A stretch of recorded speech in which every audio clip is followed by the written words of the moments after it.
Vol pour Colombo, capitale du Sri Lanka. 11 heures de vol avec escale et changement à Dubaï aux Émirats Arabes Unis. Plus 4h30 de décalage horaire. Le Sri Lanka est un pays insulaire de 65 610 km², situé au sud de l'Inde dans l'océan Indien, un endroit stratégique à proximité des grandes routes maritimes. Sa population de 22 millions d'habitants en l'année 2022 est à forte densité bouddhisme, 70% de la population. L'hindouisme, 15% de la population. L'islam, 8%. Et le christianisme regroupe 7% de la population. Sa langue officielle est le singhalais et le tamoul, outre les langues locales. L'anglais est très bien parlé sur la majorité de l'île. Sa monnaie est la roupie. Notre programme, arrivé en soirée à Colombo, capitale de l'île, puis transfert à Nekombo pour la nuit. Transfert à Sigiriya en minibus pour la découverte du rocher du lion. Ensuite, nous descendrons sur Kandy pour le temple de la dent de Bouddha. À Elia, nous prendrons le train pour le pic Adam. Ensuite, route pour le camp de Kichigun. Route pour le Bouddha géant de Budura Wagala. Nous irons aussi aux chutes de Bandagaragranda. Tangal, Gale, puis Colombo et vol retour pour la France. Au centre de l'île, Sigiriya est un site archéologique majeur, ancienne capitale du Sri Lanka. La légende raconte que souhaitant accéder au trône, Kassapa, le fils cadet du roi d'Anuradhapura, prit la vie de son père. Mais redoutant la colère du Moggallana, son frère aîné, se réfugia à Sigiriya. Dans l'allée principale menant au rocher du lion, où se situe la forteresse du roi Kassapa, l'arbre saint de Bodhi. Cet arbre est un figuier dit Roligosia, appelé aussi banyan, qui mesure environ 30 mètres de haut. C'est sous cette variété d'arbres en Inde que le prince Siddhartha a atteint l'illumination et est devenu le Bouddha que nous connaissons tous. De grands jardins verdoyants, on y trouve des bassins pour les 500 concubines du roi Kassapa. Un varan, le plus gros des lézards au monde. Sa durée de vie est de 10 à 15 ans. Sigiriya Rock, ou rocher du lion, s'élève à 370 mètres au-dessus de la jungle environnante. Est un plateau plat sur le dessus. Il s'est formé à partir de magma d'un volcan éteint il y a plus de 200 milliards d'années. La forteresse de Sigiriya a été construite il y a plus de 1500 ans. Construire un palais au sommet d'une roche de 200 mètres de haut n'était pas chose facile, même si le roi était extrêmement riche. Après 20 ans de règne, Kassapa a été vaincu par son frère Moggallana. Dans la montée, les vestiges de l'ancienne prison. Pour la construction de son palais, le roi Kassapa mobilisa une armée de plus de 100 000 hommes, des centaines d'éléphants et une main-d'œuvre qualifiée. Devant nous, 2 énormes pattes de lion. C'est malheureusement tout ce qui reste de cette incroyable statue qui était le gardien du rocher du lion. Le lion, symbole aussi de courage, de liberté et d'espoir. Nous monterons ces 1860 marches pour atteindre le sommet. Nous nous retournons et admirons la vue qui commence à être très agréable. Au sommet, on peut contempler l'incroyable vue. Un paysage unique et étonnant, composé de lacs et de forêts sur fond de montagnes. Une végétation unique et luxuriante.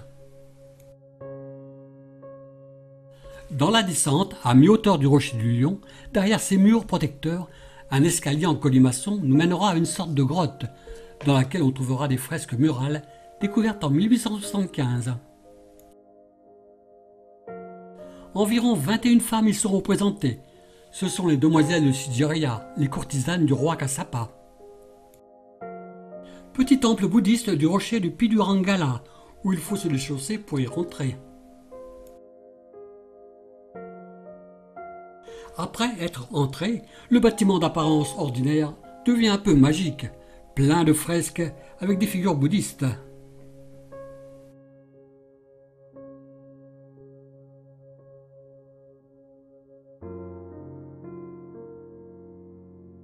Monté au rocher de Pidurangala, convoité par le roi Kassapa pour reloger les moines qui occupaient le rocher de Sigiriya avant son arrivée. Ici, un petit temple bouddhiste. Au-dessus du temple commencent les escaliers qui mènent au sommet. Et nous passons devant une énorme statue monumentale en briques d'un Bouddha couché, longue de 14,60 m. Après une montée scabreuse entre les blocs de rochers, arrivé sur le rocher de Pidurangala, pour un endroit privilégié pour sa vue à 360 degrés. En face de nous, le rocher de Sigiriya. En bas, des rizières. Et maintenant, direction le centre de l'île, où nous traversons ces étals de fruits et légumes au long de la route.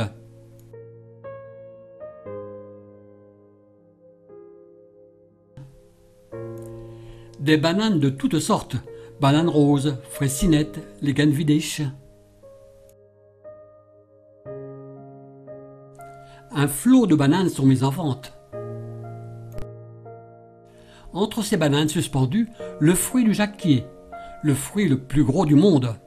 Cet énorme fruit remplace la viande. Sa texture filandreuse rappelle celle du poulet et du porc. À Dambulla se trouve un grand marché de fruits et légumes cultivés au Sri Lanka. Ce marché est la destination des professionnels qui viennent s'y approvisionner. Dans ce marché, une grande effervescence règne. Tout le monde travaille dur, mais malgré cette agitation, les Sri Lankais sont calmes. Ici, on trouve très peu de touristes et une très grande majorité d'hommes. Je ne me souviens pas d'avoir croisé une femme.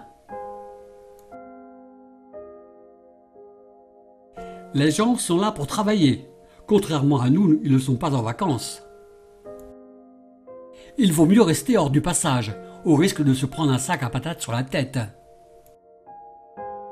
Le camion est plein d'ananas.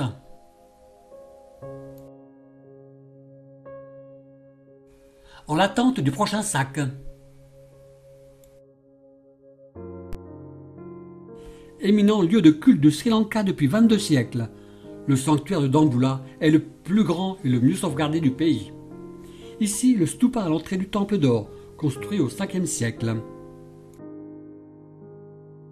Ce grand bâtiment, surmonté d'un énorme Bouddha assis doré gigantesque de 30 mètres de haut, renferme en fait un musée de bouddhisme. Visite d'un jardin aux épices. Avant la visite, nous aurons droit à la préparation de curry lentilles corail à la sri-lankaise. Chacun de nous y goûte.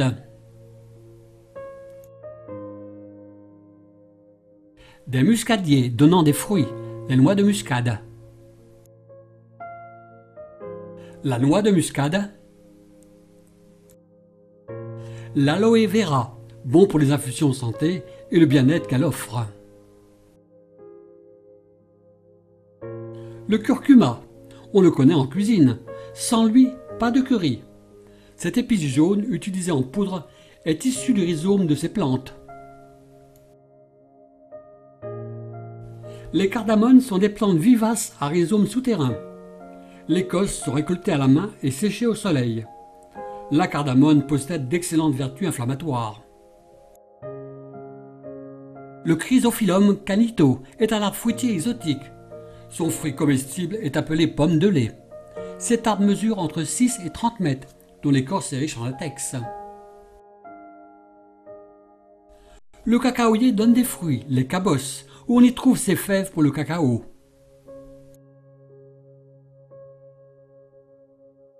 Différentes pousses d'ananas. Et maintenant, nous reprenons la route en minibus et non avec ce tuk-tuk. Et nous voici à notre camp aménagé du Nuclès, où le déjeuner nous est servi sur des feuilles de palmier. Nous nous installons et mangeons. Avec une vue sur leur récolte. Notre déjeuner. Le petit déjeuner. Nos chambres. Le lit équipé d'une moustiquaire. Les toilettes.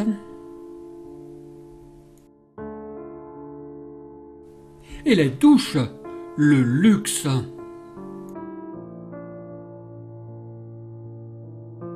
Randonnée dans les environs.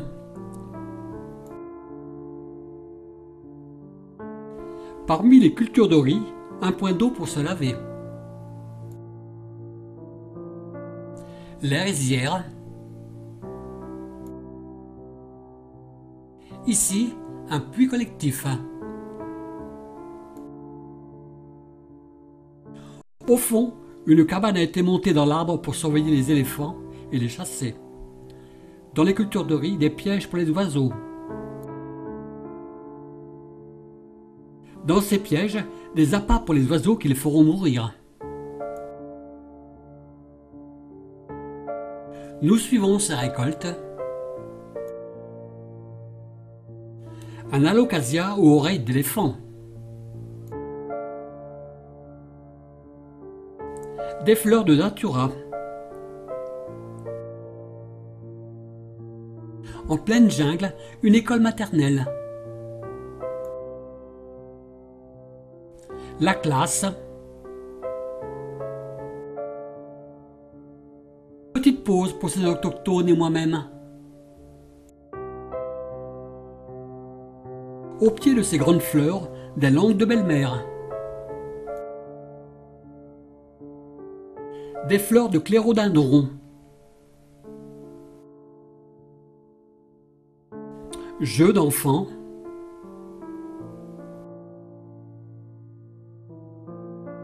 En pleine jungle, un petit sanctuaire bouddhiste.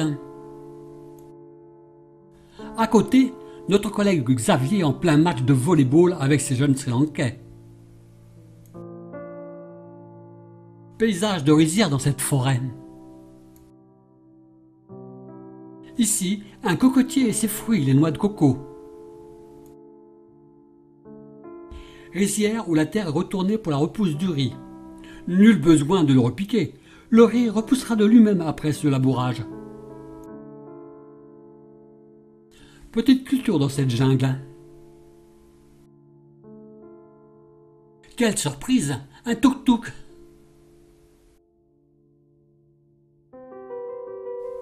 Ramassage de courgettes de serpent pour ces femmes.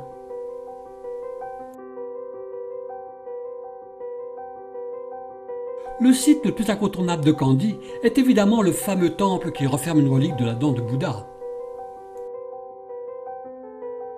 Un parapet de pierre blanche sépare les pèlerins et les visiteurs du palais de la dent de Bouddha. À l'intérieur et à l'extérieur, les pèlerins sont habillés de blanc, surtout pour prier. Lorsque l'éléphant qui porte sur son dos la relique de la dent de Bouddha, les mois de juillet et août passent, tout le monde se lève pour prier. Ganesh, que l'on voit sculpté sur la pierre à l'entrée du palais, est l'un des dieux les plus connus et les plus sacrés du panthéon bouddhiste. À l'intérieur des bâtiments, les murs sont recouverts de feuilles d'or. Ne cherchons pas la relique de la dent, elle est bien cachée. Elle se cache sous 7 reliquaires en forme de cloche, eux-mêmes cachés derrière une porte située derrière une barrière.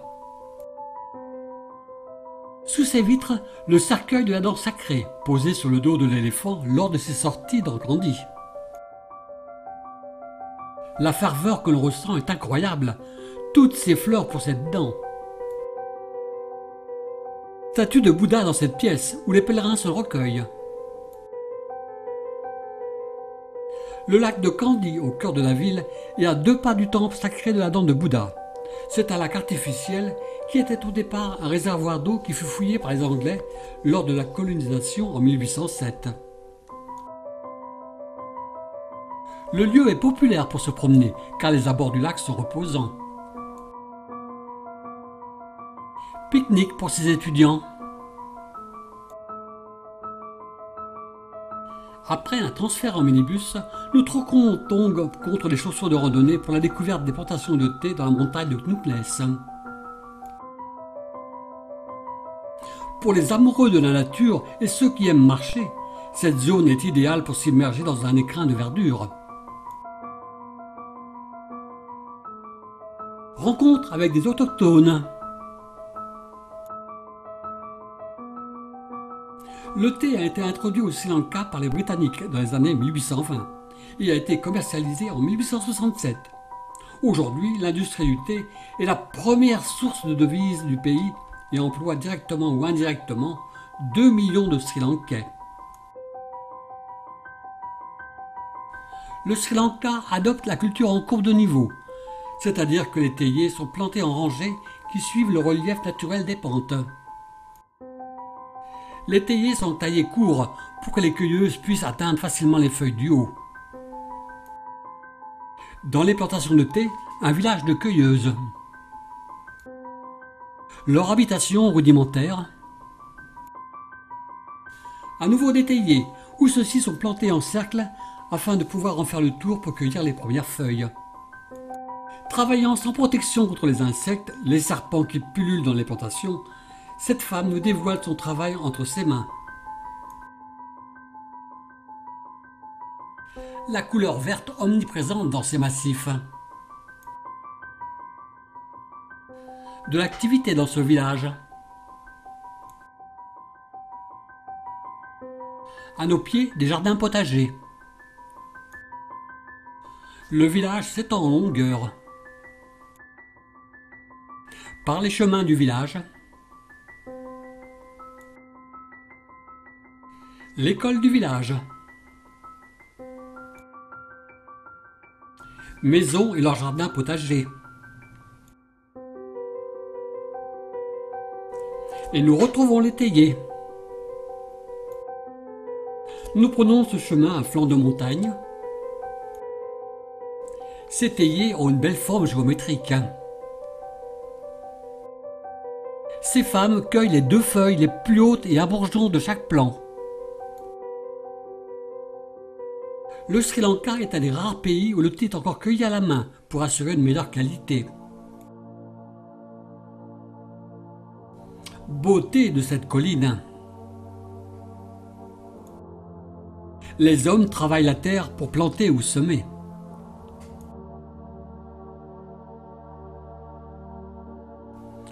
Cueilleuse en plein travail.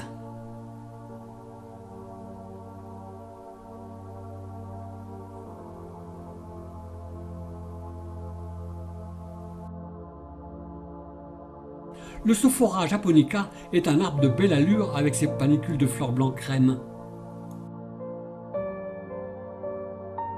Les collines à différents stades pour les théiers. Notre groupe, de gauche à droite, Amanda notre guide, Xavier, Thierry, Marina, Xavier et Jacques. Différents stades des théiers. Des nouveaux théiers sont plantés par ces femmes. Petit sanctuaire hindouiste. Les familles tamoules cueilleuses de thé sont installées dans des maisons accolées à proximité des plantations de thé. Un puits est là pour subvenir aux besoins. Ici, l'arrosage est nécessaire. Paysage idyllique. En regardant autour de nous, on peut observer les femmes, et uniquement les femmes ramasser les feuilles de thé. Les feuilles de thé sont récoltées à la main, généralement par les femmes, afin de conserver leur vertu au maximum.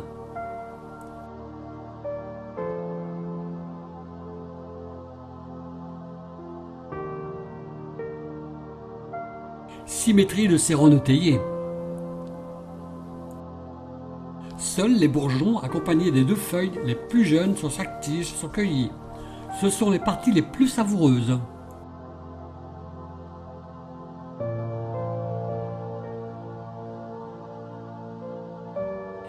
Différents stades d'étayés.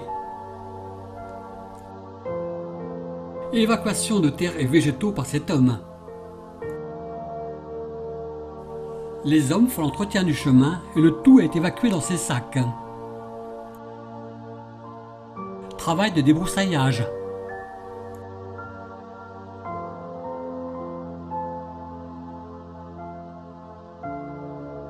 Descente dans ces collines de théiers.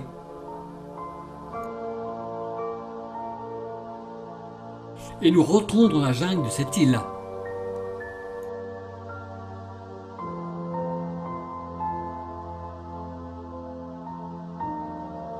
Un Sophira japonica et ses panicules de fleurs blanc crème.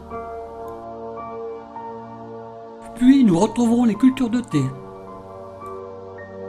Grande effervescence à cet abri de tôle.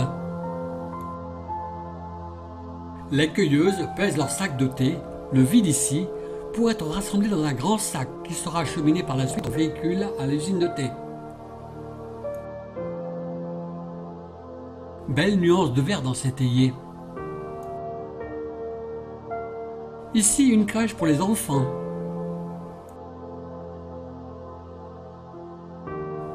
La crèche est loin de la ville. Et nous prenons cette voie de chemin de fer comme ces autochtones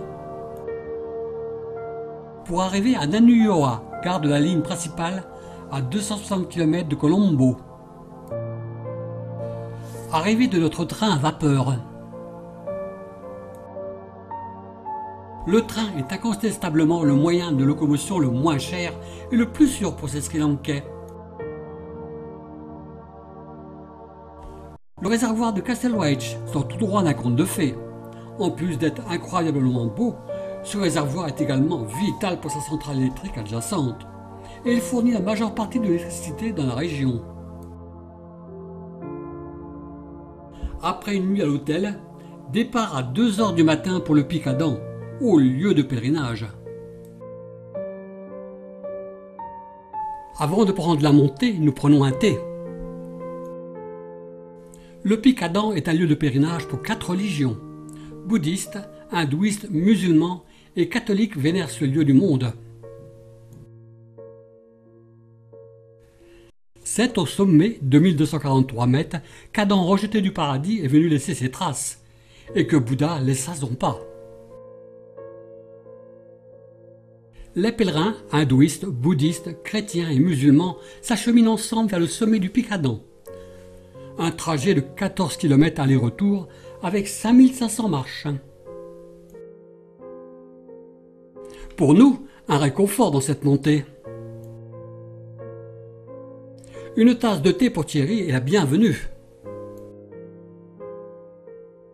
Magie des croyances et de la tolérance, Adams Peak est le seul endroit au monde qui réunit autant de pèlerins de confessions différentes. 7000 personnes ce jour. Un Bouddha en position de lotus.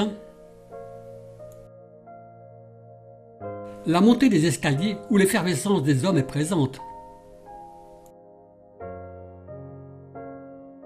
À quelques dizaines de mètres du but, nous avons fait demi-tour, faute de temps, car nous piétinons.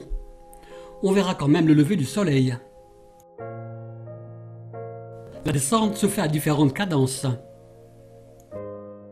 Devant nous, le Pic Adam, un des sommets les plus importants du Sri Lanka, conique et haut de 2243 mètres. Le long de l'escalier, des échoppes sont présentes pour nos besoins.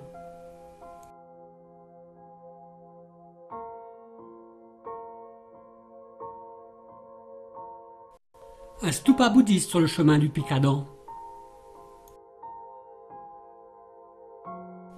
Un moine bouddhiste en pèlerinage. Lieu de remise en forme pour les pieds. Dans ce torrent, les gens se lavent et nettoient leur linge. En bas à droite, la tombe du défunt propriétaire des théiers. Les cueilleuses travaillent debout et courbées toute la journée, en ayant des risques de se faire mordre par un cobra faisant une sieste au milieu des arbustes. Après un transfert en minibus, nous sommes arrivés à Basic Camp pour la nuit. Notre campement devant ce réservoir d'eau. Nous partons pour la découverte de cascades et de la jungle. Nous pénétrons dans la jungle. À droite, des feuillages de Musmafera. Des jacinthes d'eau.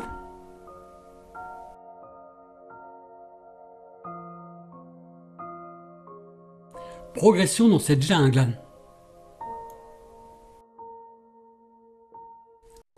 Des Thunbergia Anderson.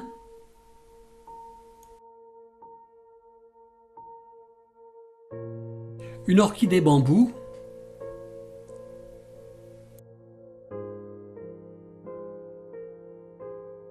Des Thunbergia grandiflora.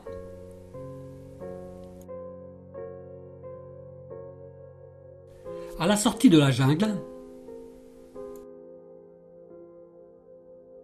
nous sommes ici au sud de Bandarakanda. Les chutes de Bandarakanda offrent un des cadres les plus spectaculaires, la plus haute des cascades d'Aputal, avec ses 263 mètres. À quelques minutes à pied de la chute de Bandarakanda, nous trouvons une baignoire propice pour la baignade. Dans cette baignoire naturelle, il est possible de s'y baigner, même dans une eau approchant les 15 degrés. Nous traversons cette forêt de pins. Sur ces massifs, ces théiers sont délaissés. Ils envahissent une tombe à droite. Parmi ces théiers, un village sorti de nulle part. Place du village où quelques familles se côtoient. En bas, à gauche, leur jardin. Temple hindouiste, toujours à côté d'un arbre sacré, le banyan. La Magic Flower. Wow. Ici, les religions se côtoient très bien. Devant nous, un temple hindouiste et musulman.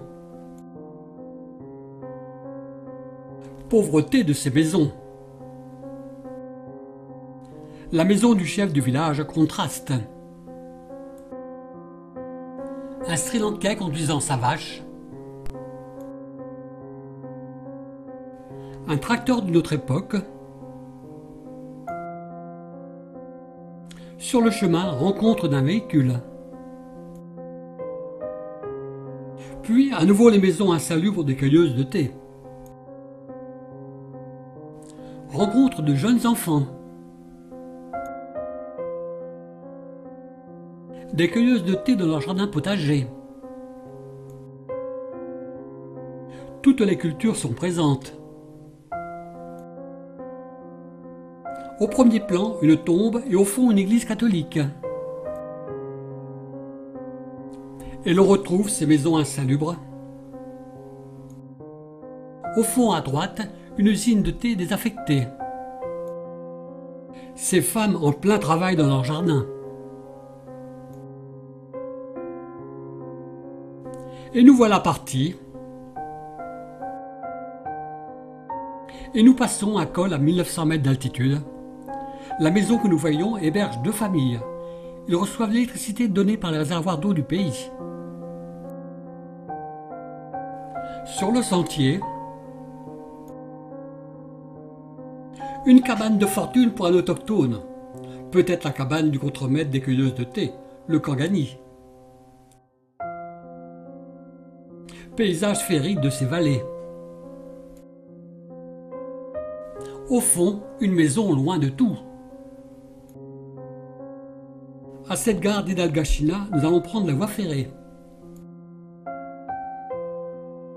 Cette voie est le chemin le plus facile pour nous. Un train passe, mais on a déjà pris de l'altitude. Parmi les théiers, au fond, un village. Cueilleuse de thé apportant du petit bois. Afin d'alimenter le feu pour son chaudron. et faire le thé pour ses collègues cueilleuses. Il faut savoir que les cueilleuses ont des conditions de vie très miséreuses. Ce sont les personnes les plus pauvres du Sri Lanka. Ou encore le métier le moins bien payé. Ces femmes d'origine tamoule portent des poids très lourds pour gagner seulement quelques roupies par jour. Notre progression dans ces théiers.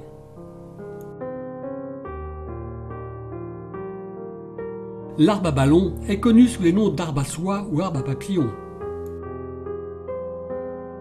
En rouge, 2 beaux tulipiers du Gabon.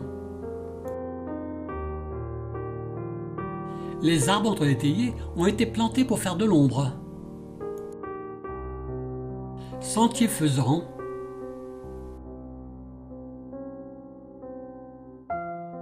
le culte de saint pour les hindouismes. À nouveau des cueilleuses. Les cueilleuses sont malheureusement encore aujourd'hui une forme d'esclavagisme. Et souvent, elles subissent de nombreuses violences physiques et sexuelles par les contremaîtres et leurs maris. Des conditions vraiment difficiles pour ces femmes.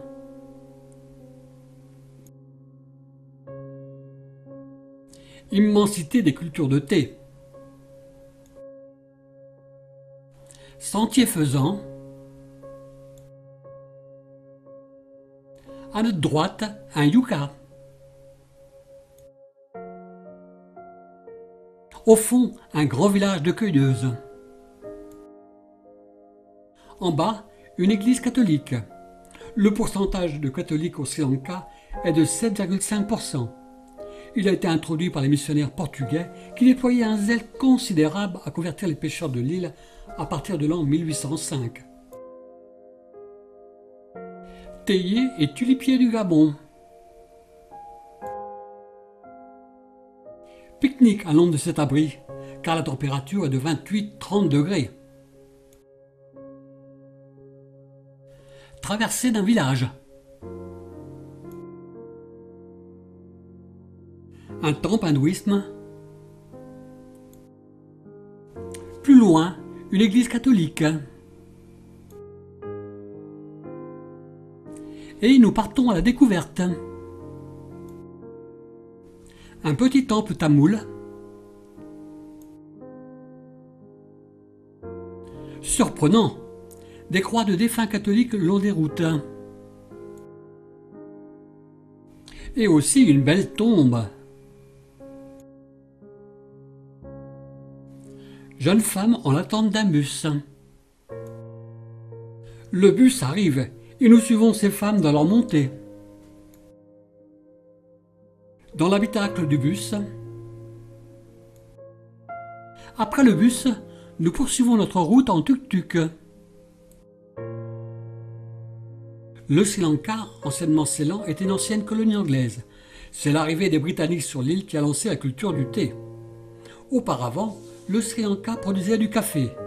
Mais la concurrence du Brésil, l'effondrement du prix du marché et une maladie qui dévasta les plantations ont poussé les Anglais à remplacer la culture du café par celle du thé dans les années 1980.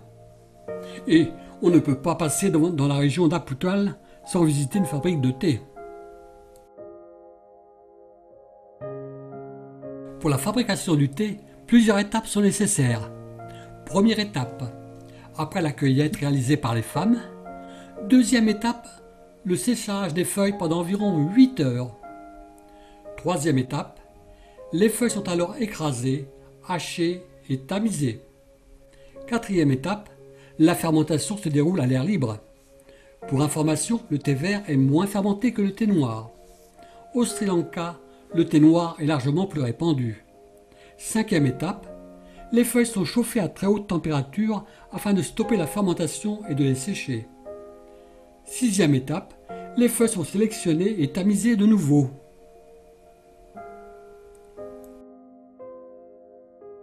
Ensuite, le thé est mis en paquet pour être commercialisé dans le monde entier.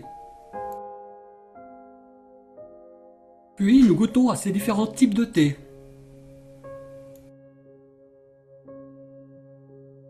Dans un petit village, à la sortie de l'usine de thé, la boulangère avec son tuk-tuk nous le signale avec sa musique bien connue chez nous, Lettre à Élise.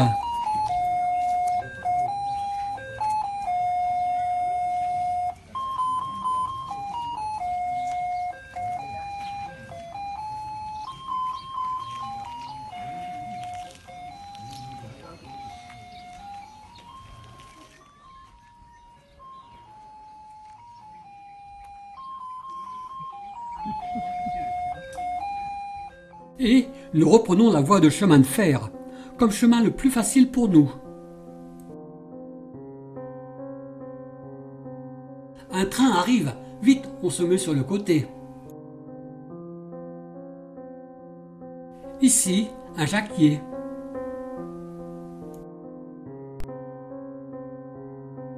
Femme nous souriant devant sa maison.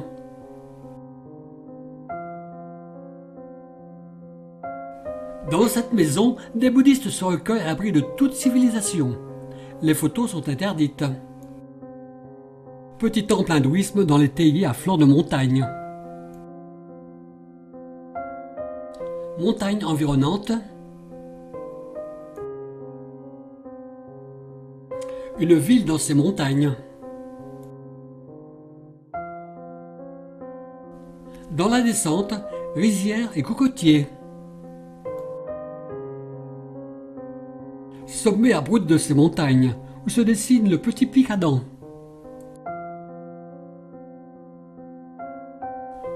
Devant nous, le petit pic Adam, culminant à 1141 mètres d'altitude.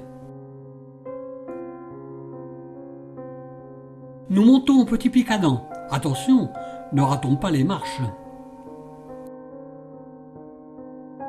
Au sommet, paysage magique.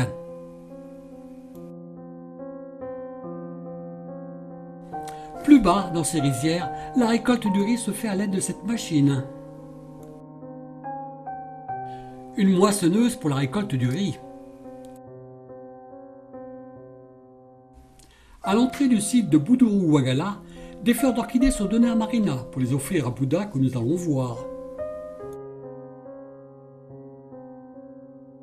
Le Buduru Wagala, qui signifie image de pierre de Bouddha, est un ancien temple bouddhiste du Sri Lanka du Xe siècle. 7 statues géantes ont été taillées dans le granit noir. La plus grande statue de Bouddha est de 15 mètres de haut. Les archéologues pensent que du temps de leur splendeur, elles étaient peintes. Un petit autel en bas du Bouddha est là pour déposer les fleurs. Imaginons le saré de Bouddha quand il était peint.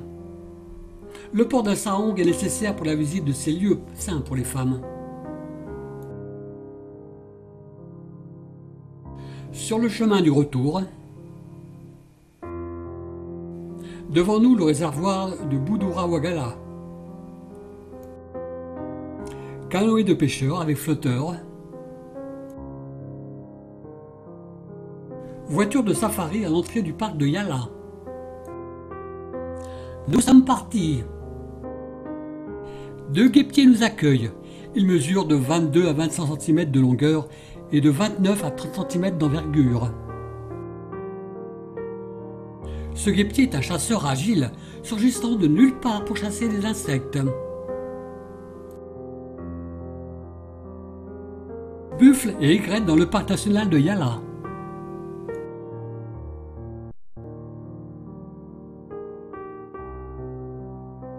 Buffle paissant l'herbe du parc.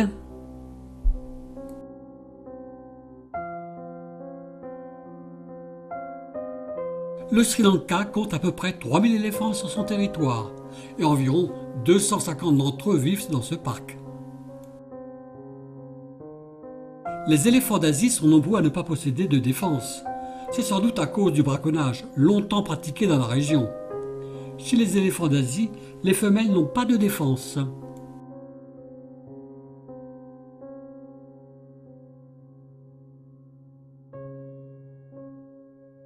Les éléphants passent le plus clair de leur temps à manger entre 16 à 18 heures par jour et peuvent avaler de l'herbe, du feuillage, de jeunes pousses et des racines.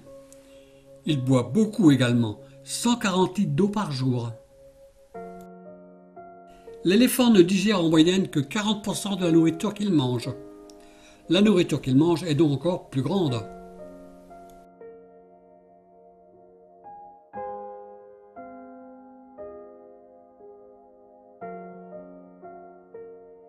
Pour se nourrir, les éléphants utilisent leur trompe musclée pour creuser les racines et déraciner les plantes, arracher les feuilles et casser les branches.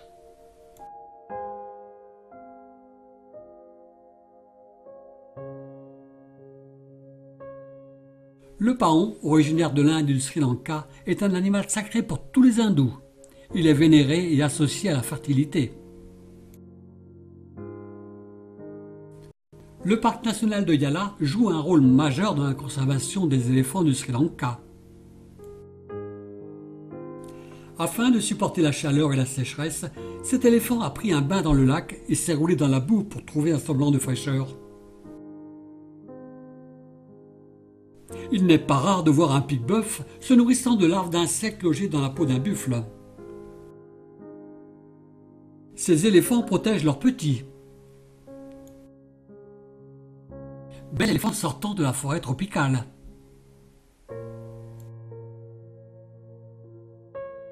Le paon bleu est celui dont les couleurs sont les plus spectaculaires. Il est répandu un peu partout en Inde et au Sri Lanka. Le cerf axi ou chital que l'on voit est un des 3 que possède le parc de Yala. Arrivé à la mer Indienne où nous pouvons voir ces bateaux de pêcheurs. Le fort de Galle, dans la baie de Galle au sud-ouest du Sri Lanka, a été construit en 1588 par les Portugais, et puis largement fortifié par les Néerlandais à partir de 1849. Le fort de Galle est entièrement classé au patrimoine de l'UNESCO. L'architecture est un peu du style Vauban. Petite plage de la ville de Galle.